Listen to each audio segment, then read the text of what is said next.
My takeaway from the Candace Owens and Judge Joe Brown interview. It was a crazy show and a crazy interview. My first takeaway is this: you have to go look at it.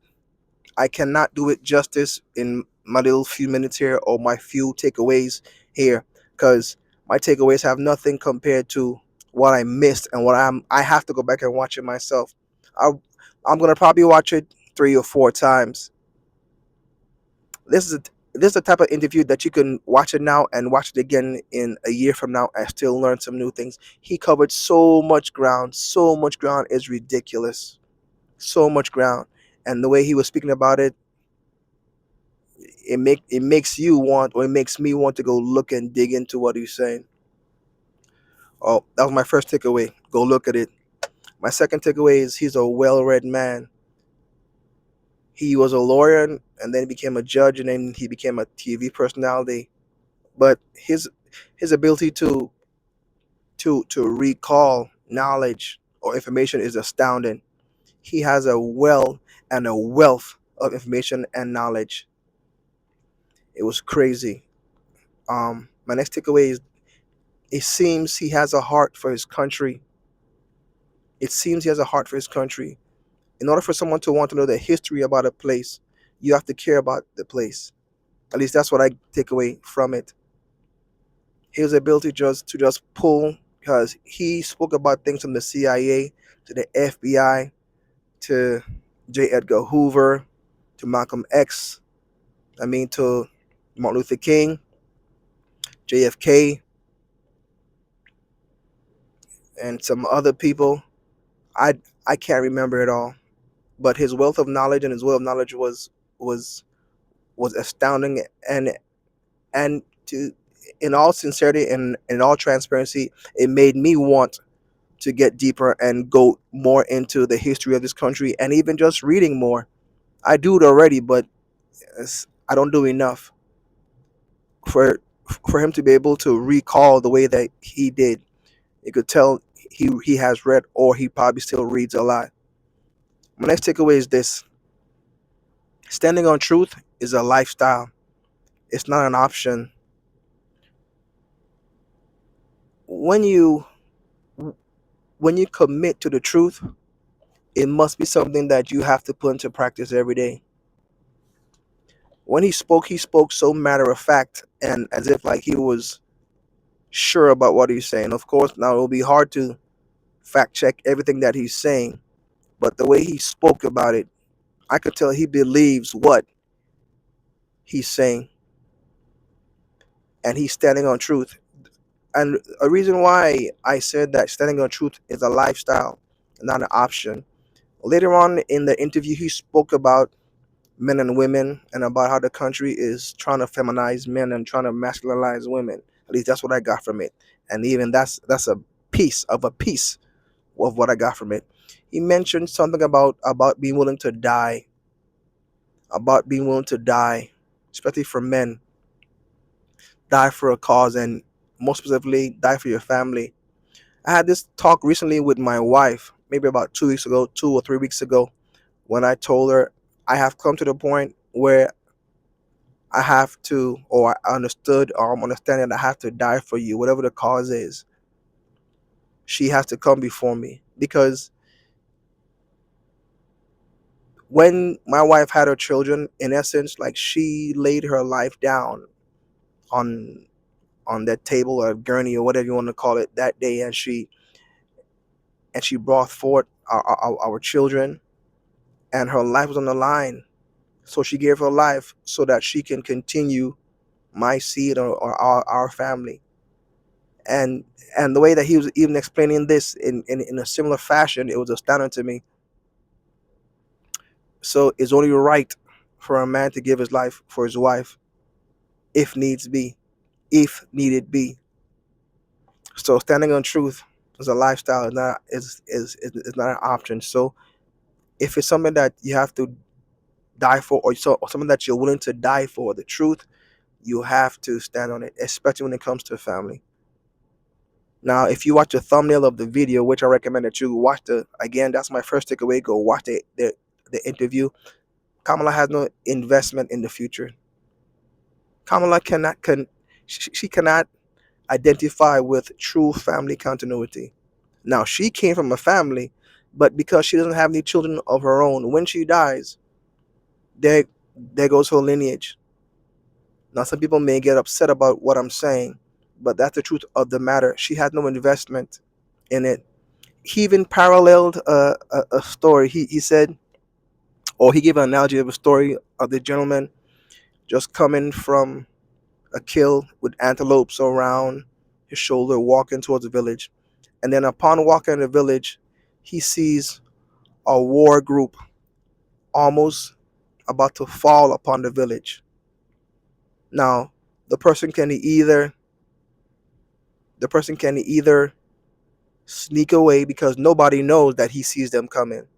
The person can sneak away and he can escape and leave, or the person can sound the alarm and risk being killed and sacrifice and fight for his people. Kamala has no investment in the future. She has no connection to the future. And I know some people won't understand this because she has no children. There's nothing tying her to it. Now, if you're a parent, you know what I'm talking about. If you don't have a parent, you won't understand what I'm saying. There's things that I cannot explain to you until you become a parent. That's when you have to understand that my legacy continues, or my blood continues, my DNA or their DNA continues. She has she cannot identify with true family continuity. This is why some of the stuff that she's pushing is very dangerous. They spent a lot of time on Kamala. They spoke about her past.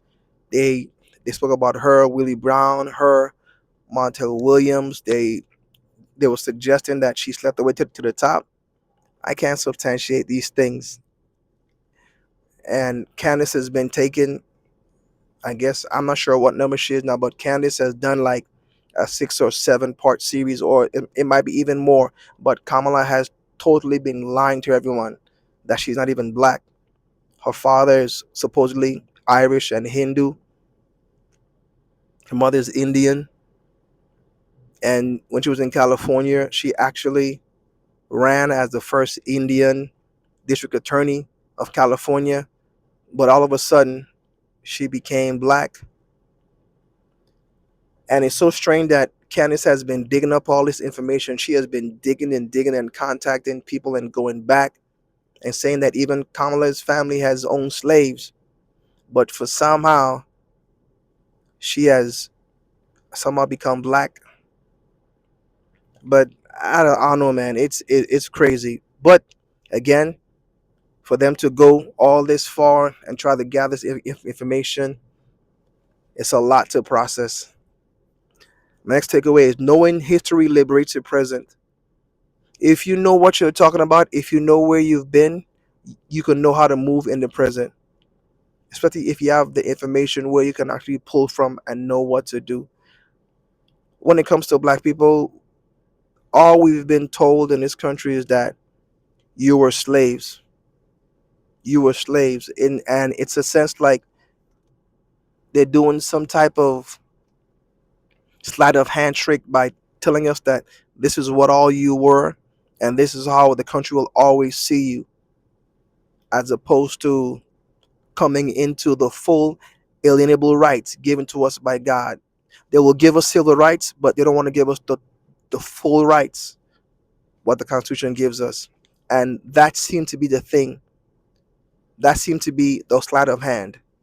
They're actually telling us to value civil rights more than the inalienable rights given to us from God. And that's the tricky thing. My takeaway, a big takeaway for me was this: there are family ties running deep within the upper world of the government. She spoke about how Bush and Obama's, they're all family. She was even insinuating that even Kamala may have some type of ties with them. It was so much information, it was ridiculous.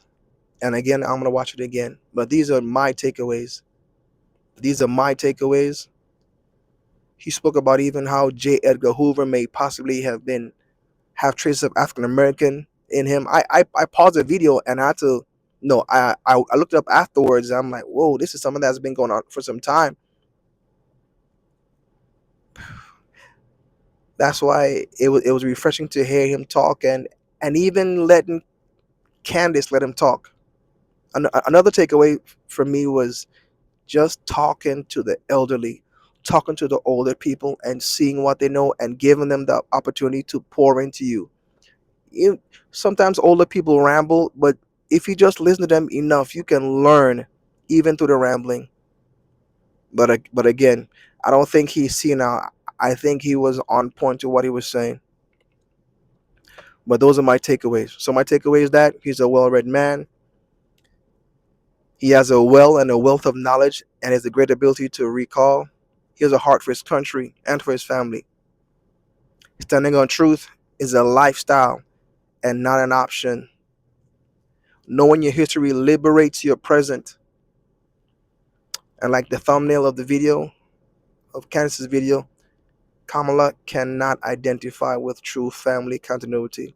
That's why she's pushing some of the things that she's pushing right now.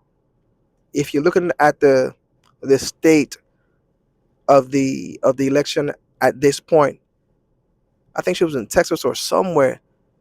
Like the whole thing was about women reproductive rights. It's about killing and destroying children.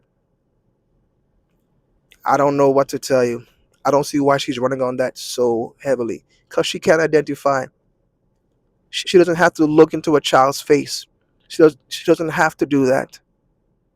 And the last takeaway was Bush and Obama. They're all family, and even there's a whole bunch of, I don't want to say incestuous, but there's some things happening within the upper echelons of the government and within those worlds. Oh, I'm sorry. And it's the last point. Speak to the elderly. Speak to those who have been there before you. It'll be great to see what they know, and also it'll be great for you to just connect with them and give them an ear to let them know that someone is listening. Well, those are my takeaways. If you have looked at the interview, tell me what your takeaways were. Let me know in the comment below. And please don't forget to like, share, and subscribe. See you next time.